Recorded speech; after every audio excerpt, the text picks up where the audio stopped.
Yep. Hey, hey.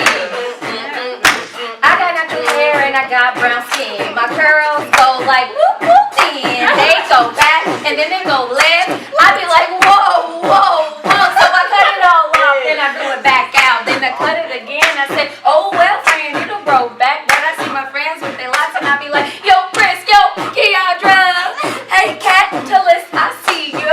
You know what? I wouldn't wanna be ya. I like me. I like my skin. I like me. Alexis, Dupree.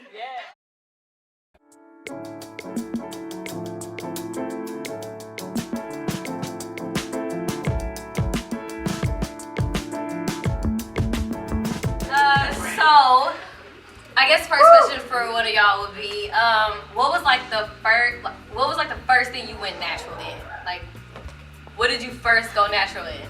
I started my diet. I started like changing what I ate. Like in 8th grade, I remember our health teacher making us watch Super Size Me. Eating meat was always weird to me anyway. So I had like started, I was like, oh God, this man made us watch this movie. And so I was introduced to like reading food labels and learning ingredients. In 8th grade? Yes. That's what we did. So like, I was like, oh wow. So that's when my interest like became like sparked. So I was like, okay, so I stopped eating beef, then I stopped eating chicken, then I stopped eating all this. And so I was like, senior year in high school, like I had this hairstylist and she introduced me to coconut oil in my hair and I was like, wow. So she was like, you know, I'm a lay off on the relaxers and I was like, huh? Like, whoa, woman, like ma'am, I'm sorry, what? And she did it and I was like, okay. It was like 4 weeks, 6 weeks, 10 weeks without getting another relaxer. I was like, I can do this, I can do this.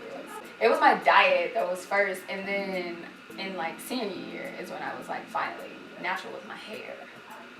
So what's like the hardest transition you've had in moving from like, I guess, unnatural products in every way to natural stuff? At the beginning, it's very expensive because you waste your money on so much stuff and everything that everybody's telling you to get, and you realize that at the end of this, it's like, oh, it takes very little. The toughest part for me is like staying consistent, because it's like, oh yeah, I'm gonna use some natural deodorant today, and then like it get a little bit too hot, or it's like, oh, I could order this shampoo online that's all natural, that, you know, that has to ship here or whatever and pay a little extra, but I need my hair washed right now. Like that for me has been like really hard because I have no discipline in it, and I think like establishing some type of discipline in it is the only way to kind of really make it last. And I guess it's like the privilege of having like an organic or a health food store in my area when I started, so it's like I know where to go. How do you find information about natural lifestyles or products? YouTube and Instagram, and then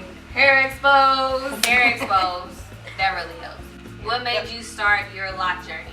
One, there wasn't like a whole lot left that I hadn't done with my hair, so I was like, hey, let me just go ahead and see what this life is about. And then two, I really got tired of doing my hair. And my husband has locks, and he was like, yo, you should do it. Like, you should just like your hair. Like, it'll be the best decision in your life. And I've literally never like regretted it. Okay, why is it important to be natural? Well, I feel like it's a journey, like within yourself. So you're really like learning exactly who you are, especially when you're going through that awkward phase, because you gotta find a whole lot about yourself that you like. That's when you learn how to do makeup. Seriously. My face is big. Not that you did, but like when you cut your hair short, you learn how to do makeup real quick. It's like you love yourself without makeup, and then you put it on and Oh you're my like, God. oh my God. And then Am I Has anyone ever called your hair unprofessional? How did you feel about that?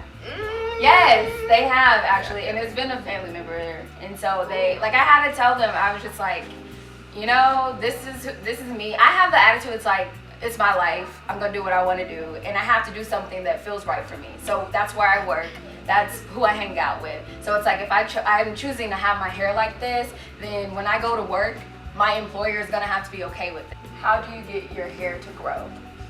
Protect it, moisture, massage those, what is it? Follicles, scalp. Yeah, get that blood flowing, girl.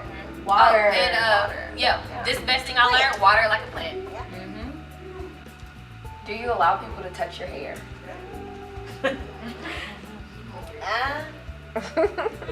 No.